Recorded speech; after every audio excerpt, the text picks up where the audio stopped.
En Es Radio, La Noche de Cuesta, con Carlos Cuesta.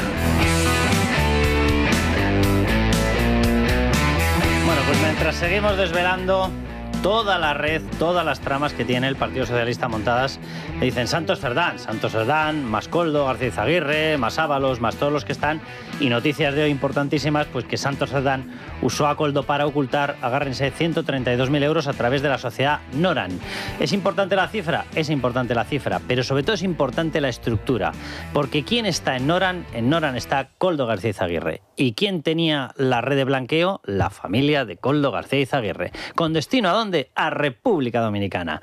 ¿Cómo podía ser otra cosa? ¿Cómo podía ser otro país? Luca Constantini, bienvenido. ¿Qué tal? Muy buenas noches. ¿Cómo estás? Pues muy bien, muy bien. Recién aterrizado, pero bien. De Israel. De Israel. Pues luego te voy a pedir que nos cuentes a ver cómo nos ven desde allá con toda la sarta de barbaridades que estamos haciendo. Sí, y Alejandro, porque hablan de Sánchez a menudo. con mucho cariño, ¿no? Me imagino. Total.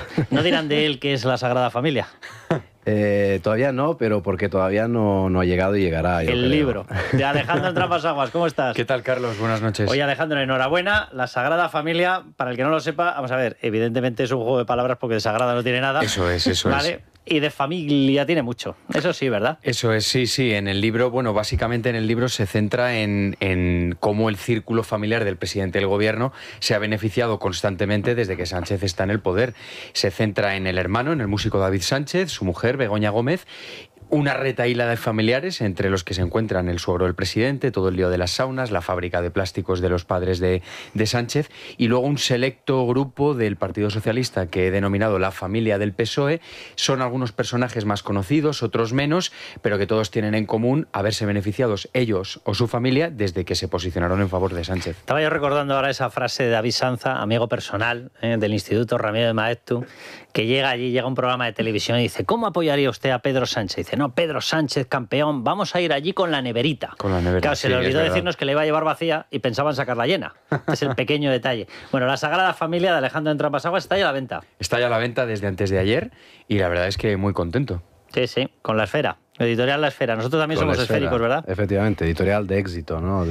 Luca, con su libro El Personaje, que está reciente, sobre Rejón. Está reciente, sí, salió poco antes del verano, o sea que ya estamos, o sea, en muchas librerías, en y yo puntos mismo, de ventas. con el número 1. Efectivamente. Así que ya tienen lectura, todos ustedes para el fin de semana. El mío es el número 2, Rejón, ¿no? Claro. Era el número 2. Oye, ¿ves? Si se implantase la jornada reducida, que quería Yolanda Díaz, pues el viernes leían el de Luca, el sábado leían el mío y el domingo leían el de Alejandro Entramasaguas. Oye, te voy a hacer una pregunta porque en este libro viene una de las informaciones que a mí me han parecido más graves de esta semana. Me parece una auténtica barbaridad lo que ha salido con respecto a la participación de Pedro Sánchez, presidente del gobierno, utilizando la Moncloa, utilizando cartas, utilizando reconocimientos, utilizando frases revestidas de presidencia del gobierno e incluso de presidente del gobierno, diciendo que a los que pagasen en los negocios de Begoña Gómez, en concreto en la cátedra, que se le iba a tomar conocimiento, decían expresamente, de su acto, se calificaba un acto de sensibilidad con Begoña Gómez y se decía que se iba a agradecer. Te lo pregunto directamente, Alejandro, ¿ese agradecimiento puede tener algo que ver con concesiones públicas? Sí, claramente claro, lo digo sí. porque Barrabés recibía cartas de recomendación. Hombre, Barrabés, a raíz de la carta de recomendación, recibió casi 20 millones de euros de varios ministerios, y aquí la información a la que te refieres, que publicamos esta semana en El Debate,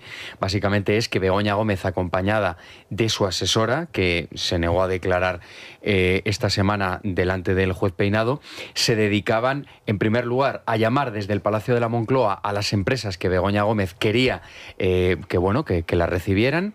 Estas empresas accedían, yo hablo en concreto de dos importantes compañías del IBEX 35, iba Begoña Gómez con su asesora, ponían varias presentaciones de PowerPoint, varias diapositivas donde Begoña Gómez explicaba qué era lo que podía ofrecer a la empresa, y seguidamente se les pedía abiertamente dinero a estos empresarios. Los dos accedieron, estos dos casos, en concreto pagaron cada uno de ellos 60.000 euros, las empresas, y lo que es llamativo en ese momento es que Begoña Gómez siempre pedía menos de 100.000 euros porque era el límite que estas compañías tenían para que esas cifras no llamaran la atención. Es decir, ella era consciente de que quería pasar completamente desapercibida. Bueno, y luego que son cifras que para una empresa IBEX 35 no suponen ningún esfuerzo, claro. poner 100.000 euros, sabes que, y voy a leer la frase literal, porque tú la destacas en el libro, hola, le llamo de presidencia del gobierno. Esto no me suena a mí a hola, le llamo soy Begoña Gómez. O sea, hola, le llamo de presidencia del gobierno. Es decir, que los business, los negocios de Begoña Gómez, un tal Pedro Sánchez consideraban que eran presidencia del gobierno. Así es, y es que además uno de los empresarios que estuvimos hablando con él, lo que nos decía era que aparte del hola, le llamo de presidencia del gobierno, era Begoña Gómez, la mujer del presidente del gobierno, tiene mucho interés en dar a conocer su proyecto. Y luego mira, pues ya sabemos quién no lo ha redactado. Pachi López no lo ha redactado, porque si no habría puesto Begoña Gómez, presidenta del gobierno. Efectivamente. Pero fíjate, lo verdaderamente relevante es la segunda llamada. Es decir, después de que estos empresarios la recibieran, aportaran dinero, recibían una segunda llamada desde Moncloa donde, en nombre de Sánchez, se les agradecía, bueno, la sensibilidad que habían tenido para llevar a cabo esta contribución. Luca, nosotros llevamos mucho tiempo dando informaciones y dando explicaciones de por qué yo creo, y lo creo firmemente, que todas las tramas que estamos viendo están intimísimamente conectadas. Y ahora acabamos de tener otra prueba más. O sea, los negocios del caso Begoña Gómez eran exclusivamente Begoña Gómez. O sea, por puro sentido común no hay quien se crea esto. Los negocios de Begoña Gómez, de los cuales no existía ni uno solo cuando Begoña Gómez no era la mujer del presidente del gobierno, o cuidado, la mujer del secretario general del Partido Socialista, porque en el año 17 ya se empiezan a disparar. Incluso en el año 14, cuando toca la primera secretaría general, tiene un resurgir de muchísimo cuidado, pero sobre todo cuando explotan es, desde luego, después de la moción de censura mayo-junio de 2018. Y ahí es cuando de pronto descubrimos que Begoña Gómez, que no era nada, lo siento mucho, pero era así literalmente, no era nada, no solamente desde el punto de vista académico. Oye, que con lo bien que se vivía en esa familia, con el dinero hasta en B que tenían, decidió no estudiar. Oye, allá cada uno, pero lo cierto es que ella académicamente era nada. Bueno, pues a efectos de negocios era nada. Y justo en el momento en el que llega su marido a la presidencia del gobierno, aparecen ministros africanos, aparecen asambleas internacionales de la Organización Mundial de Turismo, aparecen rescates, aparece ella adentro y en foros con empresarios por todas partes, todos queriendo cerrar negocios. Y oye, qué casualidad, todos los países o empresas que le cerraban negocios, todos dependían o de rescates o de subvenciones públicas, que ¿quién las repartía? El marido. Y nos tenemos que creer que esto no está conectado, está todo conectado, igual que lo de la trama Coldo. Está todo conectado, lo que pasa que es difícil, yo creo que llevamos un tiempo, ¿no? Escribiendo, investigando, es difícil, yo creo, dibujar el organigrama real de todo eso. Es una madeja de muchísimo eso, cuidado. ¿sabes? La idea, ¿no? Como las películas americanas con la pizarra, las fotografías y luego, ¿no? Los investigadores que van juntando los hilos, ¿no? Yo creo, esta es un poco la tarea ahora mismo, bueno, de quien trabaja en prensa, que quiere investigar, que quiere saber la verdad, obviamente en este caso los jueces. Es bueno saber, digamos, que las primeras investigaciones periodísticas han acabado de momento en una investigación judicial. Esto habla bien por lo menos de lo que es la democracia, porque podría haberse quedado en tinta de papel. Y te dejo, Luca, porque además todos los que estamos aquí estamos implicados directamente en esto, te dejo que seas muchísimo más orgulloso públicamente. O sea, las investigaciones que hemos publicado se han certificado todas. Y cada una judicialmente. Y han sido cosa que no, de manera despectiva. Cosa que no ha ocurrido muy habitualmente, por cierto. Y han sido el origen, y luego, claro, yo quiero recordar que todo empieza, y cuando eso empezaba, las acusaciones y los ataques eran feroces, o sea, de mentidos, o sea, eran mentiras, yo qué sé, bulos y tal. No tenían, digamos, ni siquiera, digamos, ese respeto hacia la prensa que se suele ver, por ejemplo, en países anglosajones, donde por un detalle menor hemos visto, ¿no? Una ministra, creo, del gobierno británico que se fue por unos asuntos que, a ver, comparado con todo lo que tenemos aquí, es realmente algo muy pequeñito. Pero yo creo, seguramente, o sea, Alejandro, que es un grandísimo periodista, este libro tengo mucha curiosidad porque supongo que de este organigrama nos vas también a aportar algo inédito, algunas cosas nuevas. Y yo quiero solo decir sobre Begoña Gómez el tema del software, o sea, el tema del software que a veces parece como algo menor. Bueno, a ver, que era un software de la universidad y al fin y al cabo, claro, ella registra, ¿no?, la patente, como se lo apropia fundamentalmente. Este software servía para vehicular los fondos europeos. Tú antes, ¿no, Carlos, hablabas del tema de que ya antes de entrar al gobierno, pero luego cuando entras en el gobierno hay la pandemia. Entonces la pandemia de repente podía hacer un golpe de mala suerte para Pedro Sánchez. Es decir, acabas de llegar en el gobierno y te cae una pandemia global, algo que nadie ha visto.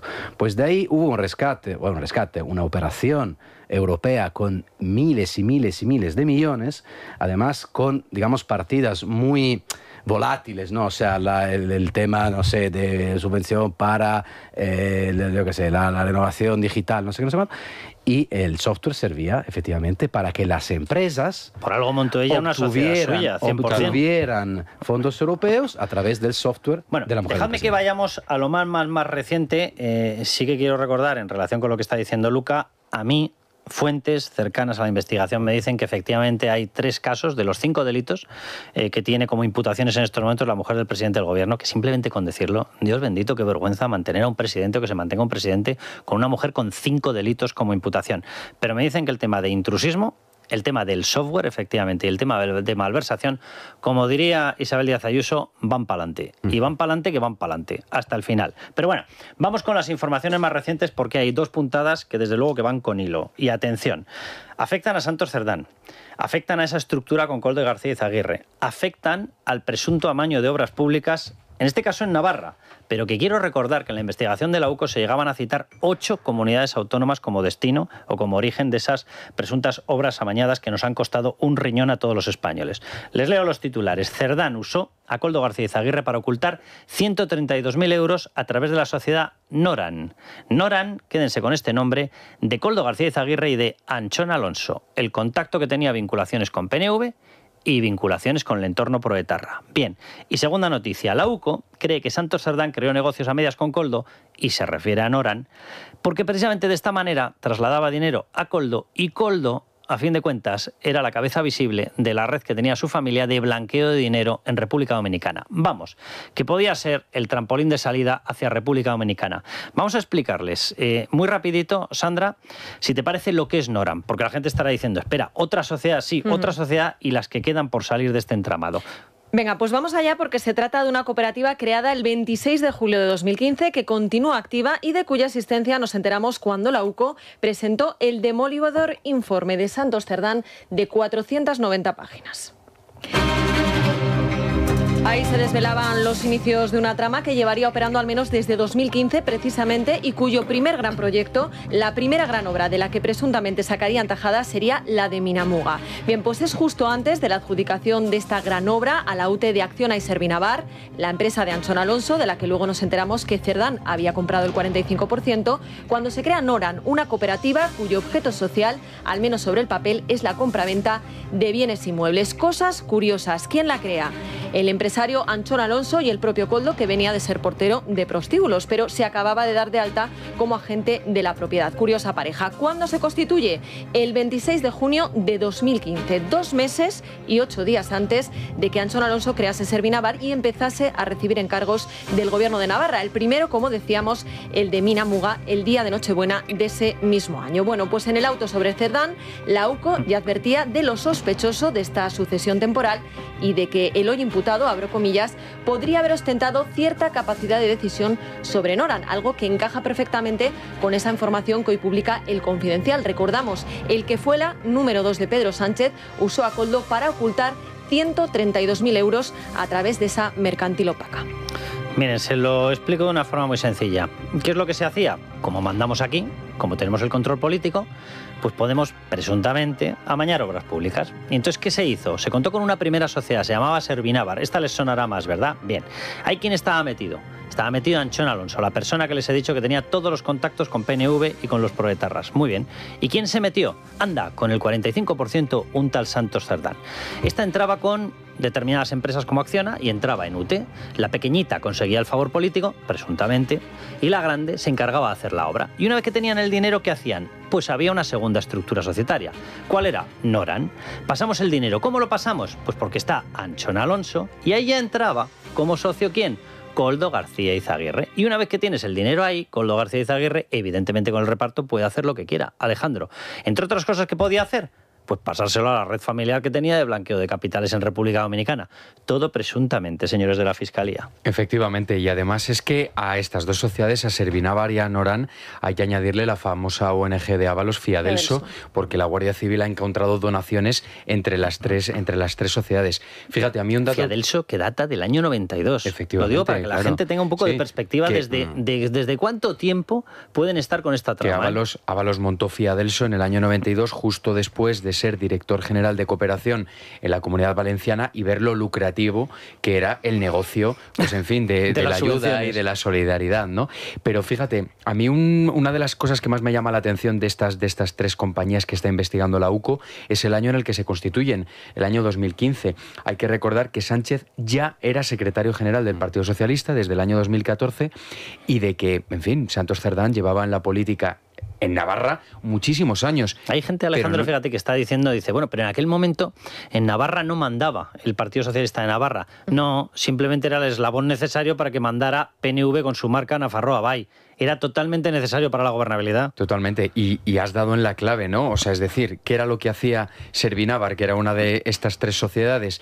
Bueno, pues de alguna manera ir de la mano en una UTE con grandes compañías como podía ser Acciona para conseguir obras, y de hecho la Guardia Civil está analizando una de las una de las que tiene los importes mayores, que es la de 76 millones de euros del túnel de Belate, que fue adjudicado a la trama y además con muchísimas irregularidades, entre otras que se prolongó la edad de jubilación de un funcionario clave para que esa obra pudiera teledirigirse. Que la firma Elma Said, en estos momentos ministra de Seguridad Social, aupada ¿por quién? Por Santos Cerdán, con la bendición ¿de quién? De Pedro Sánchez. Mira cómo encajan todas las piezas. Así es. Y luego otro dato muy llamativo, que es que Servinávar era una empresa de gestión de eventos que modifica, amplía su objeto social a constructora y a promotora meses antes de que se le adjudicara este contrato. Y luego también hay que tener en cuenta otra cuestión. Servinávar, en fin, ha dado trabajo prácticamente a todos los familiares de la trama. Cuenta eso, claro, que es interesante. Tenía sueldo no solo a Coldo a través de la cooperativa Norán. Servinávar tenía sueldo a Belén Cerdán León, que es la hermana de Santos Cerdán, y en concreto la Guardia Civil, en fin, pues ha concluido que ha cobrado 280.000 euros de esta sociedad. A Vicente Fernández Guerrero, expresidente de la SEPI, que tú has citado en varias ocasiones. Mano izquierdísima de una tal María Jesús Montero. Achicharrada por casos de corrupción. Totalmente. Ha cobrado 218.000 euros como asesor de Servinávar. Tenemos también a la pareja de un altísimo cargo del gobierno de Navarra, al exvicepresidente de otra institución muy importante en Navarra, al cuñado de Santos Cerdán, que le contrataron hasta de albañil y cobró 62.000 euros. Vas a tener que hacer otro libro de la Sagrada Familia, ¿eh? La Sagrada Familia 2. Y, por cierto, había una persona relacionada con Venezuela. Es cierto, efectivamente, un alto cargo de PDVSA que también fue contratado en Servinávar. Y yo me pregunto, ¿qué pintaban todos esos? Aparte de lo obvio, ¿qué pintaban todos esos? Un alto cargo de PDVSA a nivel profesional que luego se acaba trabajando en Servinávar. Acaba cobrando. Sí, no, pero bueno, trabajando. Bueno, vale, pero te acaba manteniendo relaciones con una empresa minoritaria que tú decías antes, se encargaba de digitalización, destrucción de documentos. O sea, y de gestionar eventos. Y de gestionar eventos. O sea, a nivel profesional, vaya caída, ¿no? O sea, pasas de PDVSA a una empresucha local que... Repito, que si no es para trabajar y es para cobrar, de caída nada. En mi pueblo le llaman ascenso a eso. Ya. Y luego, verdaderamente, lo que dijo Santos Cerdán cuando la UCO halló en la vivienda del constructor propietario de Servinávar ese famoso contrato de compraventa del 45% de las participaciones, era ridículo, ¿no? Porque lo que dijo es que, bueno, que sí, que lo firmó porque en aquel momento él quería dejar la política, que, bueno, pensaba que formar parte de esa sociedad pues podía venirle bien a nivel profesional, pero que... la excusa que dio es literal, porque esto al final acabó trascendiendo, que cuando llegó a casa y se lo contó a su mujer, pues que su mujer le dijo que no era una buena idea. Entonces lo que hizo fue romper la copia que él había firmado. Esto, aparte de no tener absolutamente ninguna credibilidad para los investigadores, le deja en evidencia. Y a los 5 minutos pegarla con celo. Porque mantuvo el contrato de arriba abajo. Es que hay veces que nos cuentan unas pipas que dices, oye, ni Facundo, de verdad. Bueno, nos vamos a tener que ir a publicidad en nada, pero quiero lanzar varios flashes, porque claro, con todo esto que les hemos contado se entiende mucho más la noticia que nos daba Miguel Ángel Pérez en Libertad Digital hoy, de que el Tribunal Constitucional se inclina por mantener a Santos Cerdán en prisión. O sea, yo sé que Santos Cerdán está haciendo todos los esfuerzos, pero todos los que no debería hacer. O mejor dicho, le falta por hacer el único esfuerzo que debería hacer si quiere salir de prisión, que es el que hizo un tal Víctor Aldama, que fue decir pacto con la Fiscalía Anticorrupción, y todo esto que estamos teniendo que investigar los demás y que está investigando la UCO, se lo facilito yo. Mire, señor Santos Cerdán, lo tiene muy fácil. Usted llama a algún abogado serio, ¿vale? Ese abogado serio le pone en contacto con la Fiscalía Anticorrupción. En vez de estar haciendo lo que está haciendo, que es hacernos perder el tiempo a todos, pone todos los papeles boca arriba. Ya sé que esto le va a suponer un esfuerzo tremendo, pero es lo que en mi pueblo llamamos justicia. y funciona de maravilla. Por cierto, la cloaca del Partido Socialista ya está confirmado que mantiene una vinculación directa con Koldo. ¿Cómo no?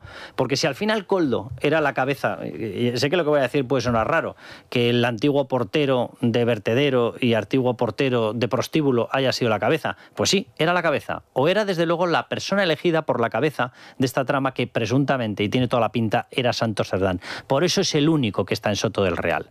Vamos a dejarnos de historias, que la justicia en España sabe lo que hace. Y la UCO sabe perfectamente lo que hace. Y los jueces no son ninguna colección de fachas con toga ni ninguna majadería de estas. Son gente que conoce su trabajo perfectamente. Por eso el eje, que es Santos Cerdán, está en prisión. Bien, pues la trama de la cloaca, la que creó Santos Cerdán y Leire Díez, resulta que tenía una vinculación absoluta con Koldo. Exigían en las reuniones que estuviera presente el abogado de Koldo. ¿Por qué? Porque querían llevar todo a determinados equipos jurídicos para que no hubiera ningún tipo de colaboración con la justicia. Lo digo por si el juez quiere ir valorando a lo mejor el delito de obstrucción de la justicia en el caso de Santos Cerdán. Vamos a hablar de todo esto y vamos a hablar también de que Koldo pidió ayuda para lograr la licencia de Villafuel. ¿A quién? Al jefe de gabinete de Teresa Rivera. Luca, antes de irnos, Teresa Rivera vuelve a salir. Ya salió con el tema de las reuniones con Begoña Gómez para las subvenciones de la España vaciada. Claro, es que Teresa Rivera manejaba un ministerio muy relevante en todo lo que era tema de dinero público, de subvenciones, de contratación. O sea, transición ecológica no era nada baladí, entre otras cosas, repito, un poco para volver al tema también de antes, de las subvenciones europeas. O sea, que aquí también hay luego una derivada que yo confío en que eso quizá estalle en algún momento. O sea, que parte de este dinero no solo era de los contribuyentes españoles, sino que quizás vamos a descubrir que hay mucho dinero de contribuyentes europeos, cosa que ampliaría, digamos, el perímetro de toda la investigación. La Fiscalía Europea, claro. Y sobre todo que me gustaría que interviniera primero la justicia española y que hiciera bien su trabajo, porque luego cuando, digamos, lo delegas, nunca sabes exactamente en qué manos al final cae. casa con lo que decías antes, ¿no, Carlos? Que al final todas las tramas están conectadas, porque hablabais de los fondos europeos y me ha venido a la mente que quien también se beneficiaba de los fondos europeos era el hermano de Sánchez, Hombre, claro. El músico David Sánchez, que justo cuando empezaron a llegar a España, el Ministerio de Cultura firmó un acuerdo con la Diputación de Badajoz para que las óperas que llevaba a cabo, que por cierto no iba nadie, y eso que la mayoría de las entradas la regalaban. Óperas sin Fronteras se llamaba, ¿verdad? Sí, Óperas sin Fronteras. Sí, tenía varios nombres, tenía varios programas. Luego también tenía un programa de óperas en la cárcel, en la prisión de Badajoz. Mira, esa lo mismo se la aprenden mejor. Esto ya es shakespeariano. Y fíjate, y cuando se estrenó hicieron una ópera que costó 128.000 euros y recaudaron 2.000 euros en entradas. Por cierto, tú que has sacado la noticia de ese agradecimiento y de esas gestiones de presidencia con las empresas que daban dinero a los negocios privados de Begoña Gómez, hay que recordar que esa subvención de la que estamos hablando y esa inclusión en un programa de subvenciones europeas del programa Óperas sin Fronteras, del hermano de David Sánchez, la consiguió un tal Luis Carrero. Luis Carrero fue el enchufado posterior, que se fue a la Diputación de Badajoz. ¿Pero cuándo la consiguió Luis Carrero? ¿La consiguió cuando estaba en la Diputación de Badajoz? No, de eso nada. La consiguió cuando estaba en presidencia del gobierno. Por lo visto, este tipo de llamadas para conseguir favores debían ser de lo más habituales. Nos vamos a ir a publicidad, pero quédense con esto. Un abogado ha denunciado, yo no sé si es verdad o no, lo que sí es que lo ha denunciado, que fue agredido por los escoltas de Begoña Gómez. Escoltas de Begoña Gómez que crecen por todas partes. 12 escoltas lleva. Por lo visto, oye, en vez de proteger a los ciclistas judíos o de un equipo judío, por lo visto hay que proteger a Begoña Gómez. Y resulta que confunden a un abogado, le debieron ver con el móvil, debieron pensar, este está filmando algo, está sacando fotos, y decidieron que la emprendían con él. Así es la denuncia. Bueno, pues lo que les decíamos, aparte de los mensajes de Marrute diciéndonos que en España, si nos pensamos, evidentemente el mensaje no va a nosotros, pobres españolitos, sino que va a Pedro Sánchez, que si nos pensamos que esto de ayudar contra Rusia es una cosa de los demás, porque aquí tardan más en llegar los misiles rusos, nos lo ha tenido que decir el secretario general de la OTAN directamente, que exactamente el tiempo de más que tardan entre Tallin y Madrid son 5 minutos. Entonces, que nos pensemos lo que estamos haciendo. ¿Por qué lo ha dicho? Bueno, pues lo ha dicho porque ha llamado la OTAN a una especie de coalición internacional para que los países miembros de la Alianza Atlántica pusieran aviones cazas para defendernos de un potencial ataque ruso. ¿Quién ha puesto? Alemania, ha puesto Reino Unido, ha puesto Francia. y España ha preferido pues dedicarse a insultar a Israel, que es a lo que se dedica Pedro Sánchez. Les vamos a hablar también, en cuanto pasemos el famoso Cal Plus y nos acordemos y les demos las gracias a nuestros socios del Club Libertad Digital, se lo decía antes, de ese abogado agredido por los escoltas, así es la denuncia que le ha presentado, por los escoltas de Begoña Gómez, que por lo visto ya no solamente requieren entrar por el garaje, que los periodistas sean expulsados a 300 metros, no vaya a ser que huelan a alguno de los periodistas, sino que ya directamente se cruzan por el camino con un abogado y la emprenden con él. Pero bueno, vamos con el Cal Plus, Sandra. Cal Plus de Mundo Natural, un complemento rico en aminoácidos y con vitaminas B3 y B6 que contribuyen al buen funcionamiento del sistema nervioso. Ya sabes, Cal Plus de Mundo Natural y gánale la batalla al estrés. Consulta a tu farmacéutico, dietista, en Parafarmacias del Corte Inglés y en parafarmaciamundonatural.es. Mundo Natural. Y Naya Pertusa, vamos con esa gente maravillosa que conforma ese club llamado Libertad Digital y que nos ayudan sin parar.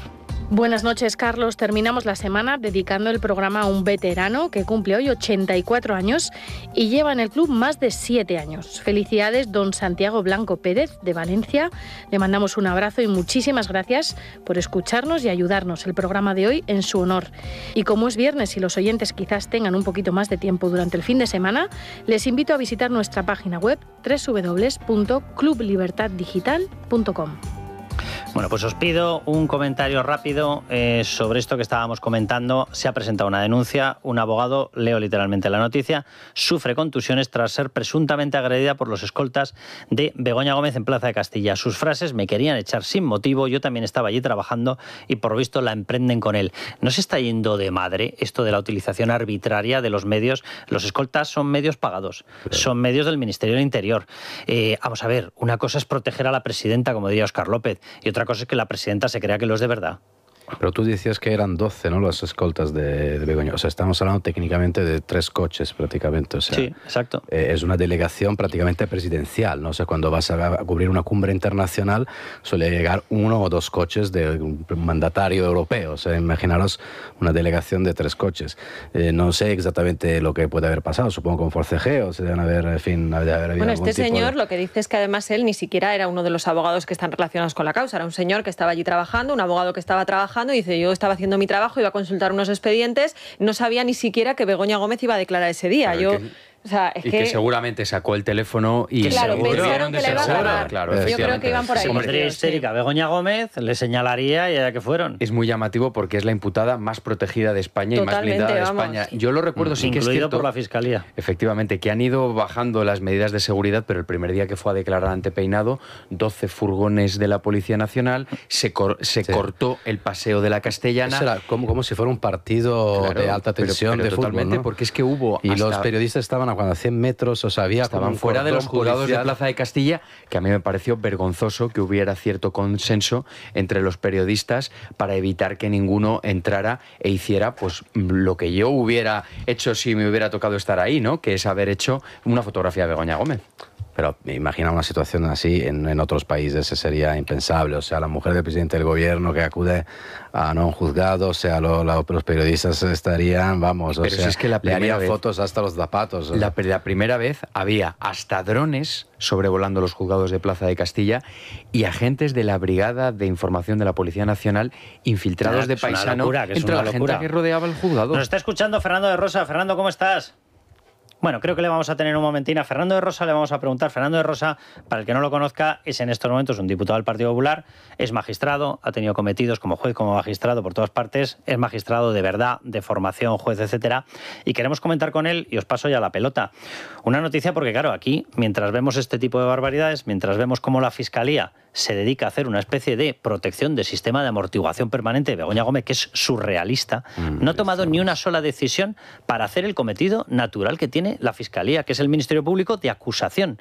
No ha hecho ni una sola pregunta, se dedica a plantear que todo tiene que parar, la investigación de los mails, de los correos, que no se puede realizar, para buscar parapetos de forma que ella se pueda escapar de las preguntas del juez. Bueno, pues en medio de todo esto, el Consejo de Europa se ha empezado a cansar de lo que está pasando en España. Y esto es una muy buena noticia.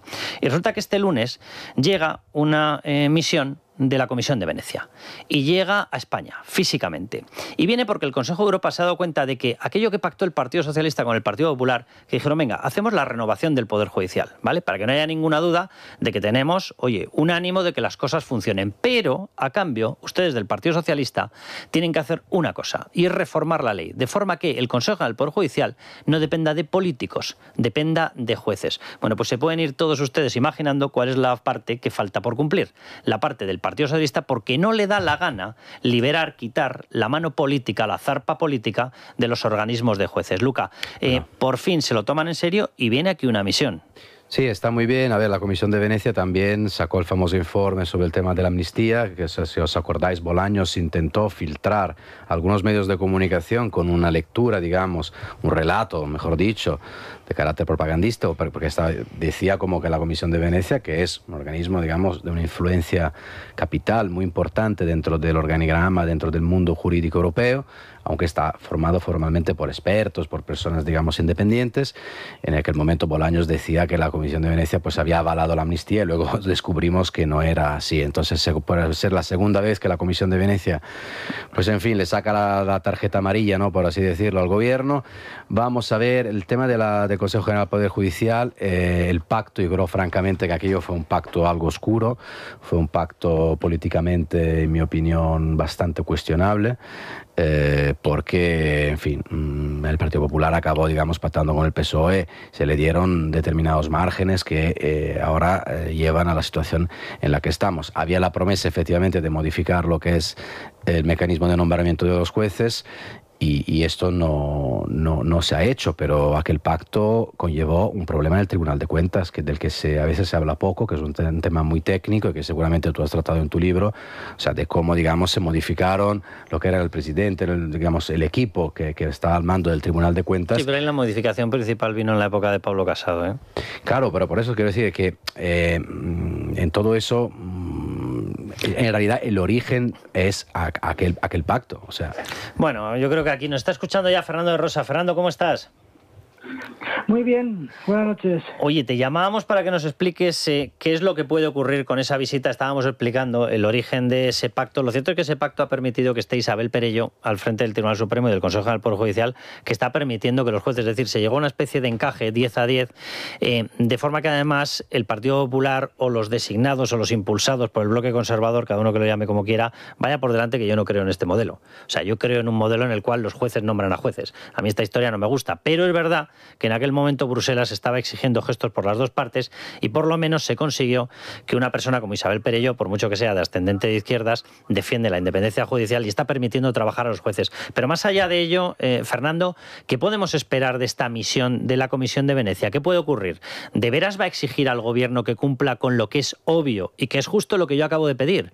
Que tiene que acabarse con esta historia de que los políticos determinan el órgano de gobierno de los jueces. Así no podemos tener una justicia independiente. Evidentemente, pues la Comisión de Venecia ya vino hace un año y en su informe estableció de forma rotunda que se tenía que devolver la elección de los vocales del Consejo General del Poder Judicial a los jueces. Y vienen ahora a revisar la situación de la justicia en España, que ya sabes que existe una denuncia por parte del Partido Popular en Bruselas sobre los ataques que está realizando el gobierno. Sí, sí. Yo creo que es una misión que viene pues con una función y un objetivo concreto, que es a emitir un informe sobre la situación de la justicia en España, lo cual a Bolaños pues no le va a volver a valer esa mentira y esos bulos que hizo en la anterior visita. Ahora ya vienen para comprobar la evolución de la independencia de los jueces y de la fiscalía en pues, España. Fernando, se van a poner las botas. Pero lo digo literalmente, pues sí. Vamos. Ya se pusieron las botas. Lo que pasa es que hay que acordar y recordar que Bolaños mintió. Sí, sí, no, ya me acuerdo. Que avalaron la amnistía, que avalaron la elección de los vocales, que ratificaron la política judicial del gobierno, y eso es mentira. Tenemos el informe de Blanco, en lo cual lo detenía. Por eso vuelve, si no no volverían. Dime una cosa, de las conclusiones que saquen, que sobreentiendo que les será enviada una copia, digo yo, o por lo menos la mirarán, aunque no tenga una conexión directa al Tribunal de Justicia de la Unión Europea. ¿Esas conclusiones pueden influir? Lo digo porque el Tribunal de Justicia de la Unión Europea en estos momentos tiene que decidir sobre muchas cosas, y ninguna leve. Tiene que decidir sobre la amnistía, y tiene que decidir, cuidado, con lo que ha hecho Cándido Conde Pumpido con el Tribunal Constitucional para anular un pedazo de sentencia como la que se llevaba por delante a más de 20 personas por la corrupción de los seres. ¿Y qué hizo Cándido Conde Pumpido? Cogió el papel de las sentencias, le hizo un rebujo y lo tiró a la basura, literalmente. Y tiene que decidir sobre eso, sobre si esa anulación de las condenas es legal. ¿Puede influir en eso? Claro, efectivamente. La Comisión de Venecia es un órgano consultivo del Parlamento Europeo para todo el tipo de la lucha contra la corrupción. Es que en su esencia está la lucha contra la corrupción, y para garantizar que los jueces y fiscales de los países miembros de la Unión Europea tengan la suficiente independencia para no plegarse a la corrupción, sobre todo la que pueda establecerse desde el ámbito gubernamental. Y efectivamente, en el tema de la amnistía, en el tema de los ERE, el tema de los ataques a los jueces, se van a pronunciar no solamente sobre el sistema de elección. Efectivamente, el Consejo General del Poder Judicial emitió 2 informes, uno que avalaba la elección directa por parte de los jueces y otro que no, pero yo creo que vendrán y pondrán de una forma clara la postura que tiene que adoptar en materia de independencia, incluido todas las sentencias del Tribunal Constitucional. Fernando, un abrazo enorme. Un abrazo y muchas gracias. Muchas gracias a ti. El que no conozca a Fernando de Rosa, yo lo voy a decir, le conozco desde hace muchísimo tiempo, es amigo. Fue un buen juez, era un buen magistrado y tiene muy buena información. Y tiene muchísima conexión con la realidad judicial en España y fuera de España. Así que espero que esta vez también acierte Fernando. Bueno, Ignacio Escudero, bienvenido. Buenas noches. Vamos a cambiar de tercio. Les leo la noticia. El panorama internacional está como está. Marrute, secretario general de la OTAN, ha revelado nada más y nada menos que Rusia ha violado el espacio aéreo de Polonia. Sí, eso ya lo sabíamos, pero de más países de la OTAN. Cuidado con lo que estamos hablando.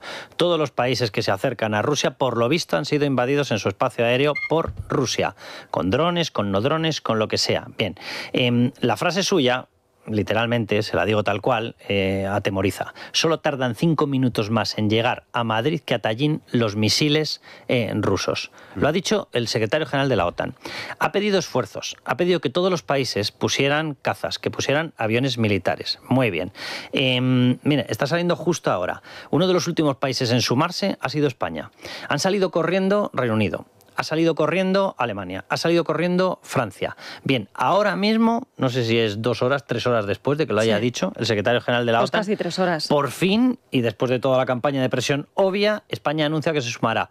Veremos y estaremos muy atentos a con qué se suma. ¿Vale? Estaremos muy atentos, porque por lo visto, Ignacio, la afición internacional de Pedro Sánchez, más que por reforzarnos frente a Rusia y evitar incluso una invasión, porque la invasión del espacio aéreo es invasión, mucho más que eso está en agitar el tema de la vuelta, fastidiar a Israel y terminar de destrozar nuestras alianzas. Y claro, resulta que aquí el gobierno, como tiene esa capacidad de movilización, ha movilizado a ministros y ha movilizado a mucha izquierda. Vamos a contar lo que está pasando, Ignacio. Sí, se ha convertido en tónica habitual estos días que desde la izquierda se aliente a boicots y a las protestas violentas en la Vuelta Ciclista a España. Hoy La Razón publica que Podemos utiliza canales internos para activar este boicot. Los mensajes que se conocen comenzaron cuando el miércoles el portavoz nacional de la formación, Pablo Fernández, decía esto. Hacer un llamamiento a toda la ciudadanía para que mañana acuda en masa a Valladolid a boicotear el paso de la Vuelta Ciclista a España. Tras ello, la secretaria de organización del partido en Castilla y León, Almudena Villarreal, escribió en un chat interno del partido un mensaje en el que pedía a los miembros de la formación que acudieran al boicot y les citaba en una hora concreta en un punto de paso de los ciclistas. Ahí la Policía Nacional identificó a más de 40 personas, entre ellos Pablo Fernández, pero no se quedaron ahí los mensajes. Hoy la etapa acababa en Guijuelo, Salamanca, y en otro chat pedían a los militantes acudir al final de la etapa con la intención de parar la cosa, que no se ha producido, ya que la etapa se ha desarrollado con total normalidad. Pues muchas gracias, Ignacio. Me parece una auténtica vergüenza. No entiendo por qué nos están instando acciones policiales y judiciales contra esta gente. Están incitando a delitos. Son gente que está utilizando el poder vicario que le ha dado el gobierno, y lo digo literalmente porque hay una vicepresidenta que se llama Yolanda Díaz, tú la conoces bien, sí, Luca, bastante, que fue una de las primeras que lanzó la consigna de hay que pararlo como sea, hay que expulsar al equipo de Israel como sea. Y bueno, claro, al albur de esto te sale toda la tropa podemita. Mira, o sea, por experiencia profesional, cuando ocurren cosas así, normalmente hay que mirar la luna y no el dedo. Es decir, las protestas son el dedo y es lo que nosotros vemos. La luna es otra cosa. Y a mí ese movimiento, esa coordinación, esta armonía, digamos, entre grupos de la extrema izquierda que pueden ir desde, digamos, los filoetarras del norte, la parte independentista del sur, el radicalismo clásico de corte podemita y tal, con una causa común de repente que es el tema Palestina contra Israel. Yo creo que quizás no hay algo que todavía se nos escapa, y es que la causa palestina lleva detrás mucho dinero. Mucho dinero. De hecho, además, Irán, Turquía, Rusia. Estos son los patrocinadores normalmente de muchísimos grupúsculos de corte islamista, porque realmente estamos, digamos, en un choque contra Occidente y tal. Entonces, todo esto es material, evidentemente, siempre muy difícil de encontrar, y que, claro, se entra, digamos, en una dimensión política paralela. Pero yo, digamos, repito, por experiencia profesional, ese protagonismo de repente, esa flotilla, ¿quién paga la flotilla? Es decir, yo creo que aquí hay, como siempre ocurre, a veces tardamos un poco en descubrir, digamos, nuestras ramificaciones, pero me da la sensación que tenemos que empezar a plantearnos esta realidad, o sea, depresiones, las famosas, digamos, guerra híbrida, como se ha dicho a menudo. La Unión Europea ha estado mirando a Rusia siempre con, digamos, la desinformación rusa, sí, o digamos, toda su capacidad de interferir. Son potencias que lo que hacen es financiar, en este caso, asociaciones pro-Palestina para desestabilizar España, claro, que ese es el objetivo final. Esa es la cuestión. Pero claro, el gran problema de España, ¿cuál es? Es que es uno de los países, digamos, que está en el bloque occidental, es una democracia importante de la Unión Europea, con un presidente del gobierno que se está alineando de forma bastante peligrosa con lo que es la defensa de Palestina, siguiendo los términos, digamos, de este encaje. ¿Pero por qué lo está haciendo ahora? Porque es indudable que, apoyándose en esta agenda, en esta falsa agenda internacional, consigue tapar, o al menos eso es lo que cree Sánchez, todos sus escándalos de corrupción. Pero fíjate, había una magnífica oportunidad para llegar hasta el final e intentar investigar pues todos esos grupúsculos, quién los organiza, quién los financia. Hay que recordar que ACOM, en defensa de Israel, inició acciones legales en la Audiencia Nacional para que se investigara todo esto. En concreto, denunciaron un delito de desórdenes públicos, y el juez Santiago Pedraz, magistrado de la Audiencia Nacional, ha decidido archivar el caso, alegando que la Audiencia Nacional no es competente para investigar este delito, cuando sí que lo es. Por lo tanto, yo creo que de esta manera pues se ha perdido una magnífica oportunidad para llegar hasta el final con este asunto. Y el hecho... A ver si otra vez los periodistas tenemos que adelantarnos en algunas cosas. Yo lo que digo es que la flotilla, famosa flotilla que va hacia Gaza, empieza en Barcelona. ¿Por qué empieza en Barcelona? Esta flotilla, armar una flotilla de ese tipo, comprar este tipo de embarcaciones, alquilarlas y tal, o sea, eso lleva mucho dinero. Y el hecho de que empiece en Barcelona y que quizás detrás haya organizaciones que están entre, digamos, la izquierda radical y el independentismo, porque al fin y al cabo son siempre parte de lo mismo, que son los que realmente patrocinan toda esta operación. Pero ¿quién patrocina a los patrocinadores? Ni la más mínima duda. ¿Quién patrocina a los patrocinadores? Pero claro, y todo eso otra vez con el visto bueno del gobierno. O sea, más allá, digamos, de un juez en concreto y de una denuncia en concreto. O sea, es que tenemos a un gobierno que no está... ¿Quién estaba en la flotilla? Estaba Ada Colau, ¿no? Claro. O sea, claro que hay unos intereses políticos en todo esto. ¿A quién beneficia todo el tema de la flotilla, de los ataques a la vuelta? ¿A quién beneficia? A Pedro Sánchez, porque se está tapando el verdadero problema. Claro. Y él consigue oxígeno. Y yo lo que estoy diciendo va al grano. O sea, aquí hay dinero que empieza en Irán, que parte por Teherán y por Moscú, que pasa por Turquía, y desde Turquía se va, digamos, difuminando alrededor de unas cuantas organizaciones internacionales, dinero, donaciones, ahí ya se pierde, ¿no?, el rastro del dinero. Y de repente ese dinero cae en Barcelona para armar una flotilla. Y en todo esto, digamos, tenemos a un gobierno que en lugar que desmarcarse, avala esta operación y públicamente desde la Moncloa lanza, digamos, unas acusaciones muy duras contra Israel. España en teoría es aliado americano, en teoría forma parte de la OTAN, en teoría forma parte del bloque atlántico occidental.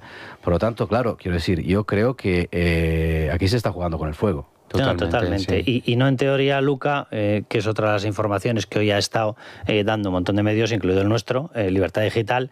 El veto de Israel está amenazando sistemas de software que necesitamos todos para combatir el crimen organizado, para combatir el yihadismo. Va directamente contra la línea de flotación del cauce de información que tenemos, que muchas veces es Israel, Marruecos. Sé perfectamente que Marruecos hace lo que hace, pero en este tipo de cuestiones no se anda con tonterías porque sabe que Israel es el gran aportador de esa información antiyihadista. Y nos estamos jugando absolutamente todo el sistema, softwares, sistemas que necesita la policía para poder hacer filtrados, para poder hacer determinadas escuchas. El propio Pegasus es de fabricación israelí. Pero bueno, quiero que vayamos a una cuestión, no sé si nos está escuchando ya Daniel Rodríguez Herrera, porque me preocupa muchísimo que este clima va creciendo y voy a saltar al tema de Charlie Kirk. Daniel, ¿cómo estás? Muy bien, encantado de estar en tu nuevo programa. Nada, un placer. Y resulta que, bueno, ya tenemos datos del detenido, del asesino de Charlie Kirk, Tyler Robinson, 22 años, delatado por su propio padre, cuidado con esta historia, con balas con mensajes que decía a él que eran antifascistas, que no sé qué. Vamos, una persona que con un contenido ideológico político muy claro atenta y asesina a una persona porque opina lo contrario. Bien, y Daniel, no han faltado voces ya en la izquierda española que han salido corriendo a decir, ya, pero era un fascista. Dices, ¿perdón? O sea, ¿pero qué es lo que están ustedes reclamando en estos momentos ya? Abiertamente, que si alguien piensa lo contrario. Para empezar, esto del fascismo, a ver si alguien empieza a estudiar un poco. O sea, esto no es fascismo. Defender a Donald Trump, y lo digo yo que no soy favorable a Donald Trump, pero ¿desde cuándo defender a Donald Trump es fascismo? Nos hemos vuelto todos locos. De verdad, hemos entrado en una espiral, pero siempre acaba pasando lo mismo.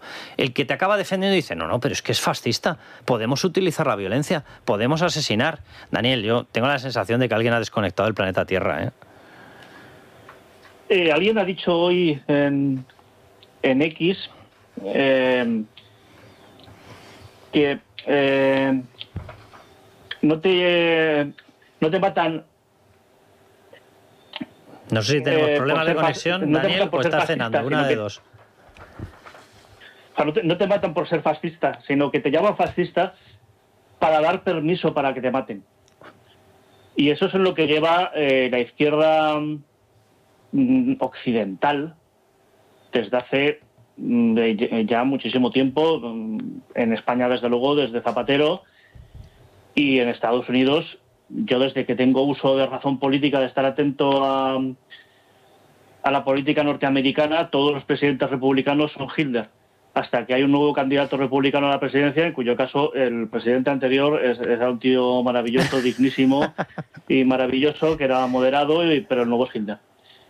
Y se ha normalizado que la izquierda tenga barra libre, absoluta barra libre, para hacer y decir lo que le salga de las narices sobre sus rivales políticos. Y a ver, no voy a decir lo de los políticos, pensadores, intelectuales, columnistas, tertulianos españoles, que por supuesto no tienen absolutamente ningún tipo de influencia sobre lo que pasa en Estados Unidos, pero los políticos, intelectuales, tertulianos, periodistas, profesores universitarios, etcétera, que rutinariamente llaman fascistas y llaman nazis y llaman Hitler a sus rivales políticos por el mero hecho de ser de derechas, tienen sangre en sus manos. Tienen la sangre de Charlie Kirk en sus manos.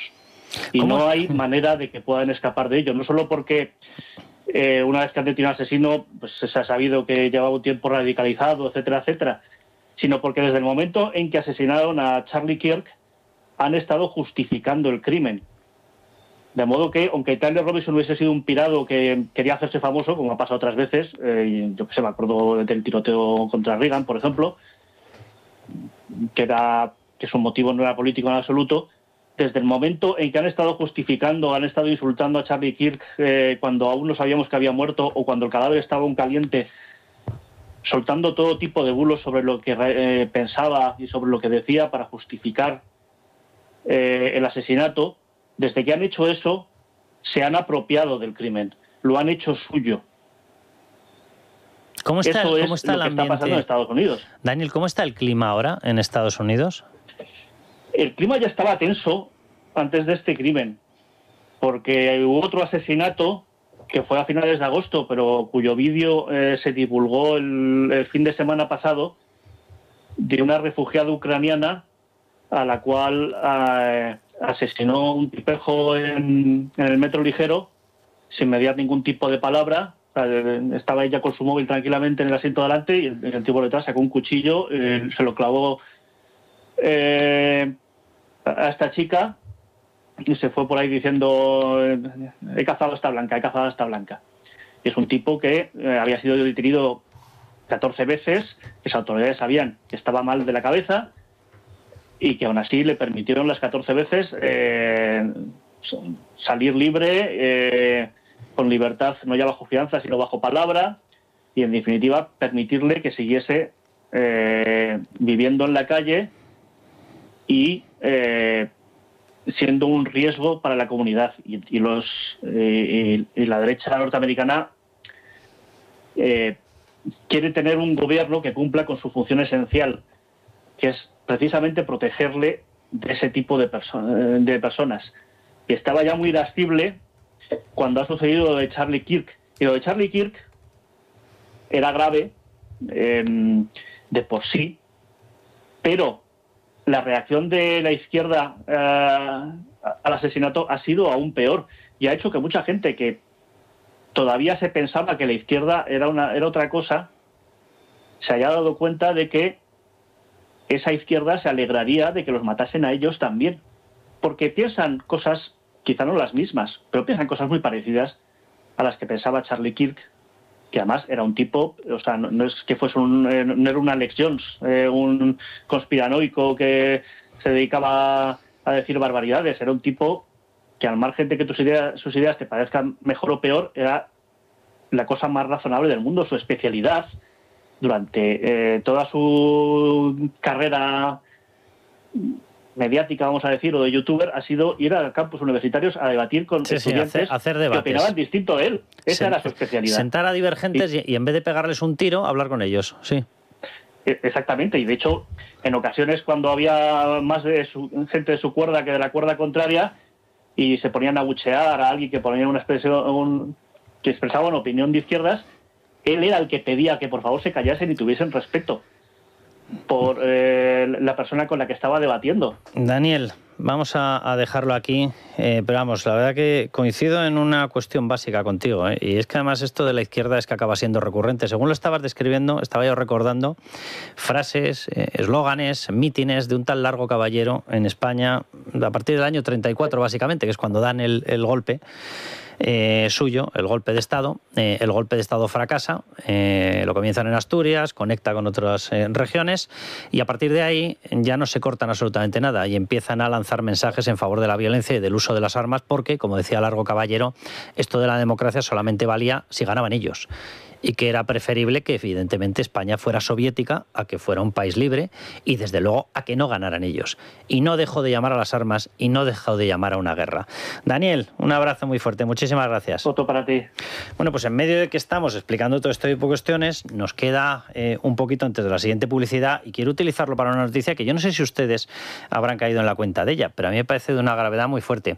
Ha habido dos regiones, pónganse en contexto, en este país en el que estamos viviendo, con Pedro Sánchez, con su gobierno, con Podemos, pidiendo a la gente que expulse a unas personas por pertenecer a un equipo judío de Israel, que hay que boicotear la vuelta, que a Israel hay que llevarlo donde ni siquiera las cortes internacionales lo llevan. Repito que la Corte Internacional ya lo ha evaluado y aquello ha dicho que no es genocidio por 16 votos contra 1, 16 contra 1. Pues en ese país que estamos viviendo, resulta que hay un programa de islamización y un programa de educación en árabe. Ese programa de educación en árabe entra en los colegios y no tiene ningún control de los colegios. Debe ser el único programa con el que ocurre esto, porque todo el resto de la educación tiene el control del ministerio. Y resulta que este programa lo controla Marruecos. perdón por la expresión, pero tócate las narices. O sea, este es el control que tenemos de nuestra educación, de lo público, lo público, lo público. Bueno, ha habido 2 regiones, una de ellas Madrid, que ha dicho hasta aquí hemos llegado y se ha salido de esto. Madrid y Murcia, concretamente, ambas gobernadas por el Partido Popular, que han comenzado el curso retirando de sus centros escolares el conocido como Programa de Lengua Árabe y Cultura Marroquí, que se sigue desarrollando en otras 10 comunidades en las que hay menores marroquíes, pues para que de alguna manera, dicen, no pierdan el contacto con su cultura. Claro, ¿qué es lo que dice la web del Ministerio de Educación de este programa?